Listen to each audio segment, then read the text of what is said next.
APSC পৰীক্ষাত উত্তীৰ্ণ তিয়কৰ 9 গৰাকীৰো অধিক মেধা ছাত্ৰ-ছাত্ৰী উৎফুল্লিত তিয়কবাসী নিকা নিযুক্তিৰ বাবে চৰকাৰক ধন্যবাদ। বুধবাৰে ঘোষিত এপিএছচি পৰীক্ষাত তিয়কৰ দৰে অঞ্চলৰ পৰা 9 গৰাকীৰো অধিক মেধা ছাত্ৰ-ছাত্ৰী উত্তীৰ্ণ হৈ সমগ্ৰ তিয়কবাসীক গৌৰৱান্বিত কৰি তুলিছে। এয়া তিয়কৰ বলমাৰ মৃত্যুঞ্জয় ভৰালীৰ ঘৰৰ পৰিৱেশ। আছাম আৰবান এডমিনিষ্ট্ৰেটিভ ছাৰ্ভিচ শাখাত সুখ্যাতিৰে উত্তীৰ্ণ হৈ সমগ্ৰ তিয়কলৈ গৌৰৱ কঢ়িয়াই আনিছে তিয়কৰ মেধা যুৱক মৃত্যুঞ্জয় ভৰালীয়ে। উল্লেখযোগ্য যে মৃত্যুঞ্জয় এই পৰীক্ষাত উত্তীৰ্ণ হোৱাৰ পূৰ্বে অসম আৰক্ষীৰ উপ পৰিদৰ্শক আৰু পঞ্চায়ত আৰু গ্ৰামোন্নয়ন বিভাগৰ অভিযন্তা হিচাপে কৰ্মৰত হ'বলৈ সুযোগ লাভ কৰিছিল।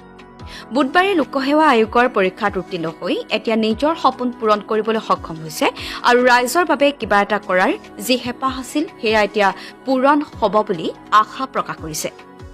লগতে চৰকাৰে নিকা তথা মেধাভিত্তিত যিদৰে এইসমূহ নিযুক্তিৰ ব্যৱস্থা কৰিছে তাৰ বাবে ধন্যবাদ জনাই আগলৈও এই ধাৰা চৰকাৰে অব্যাহত ৰাখিব বুলি আহ্বান জনাইছে আৰু সকলোকে নিজ নিজ সাধ্য অনুসৰি চেষ্টা চলাই যাবলৈ আহ্বান জনাইছে ছাত্ৰজনে।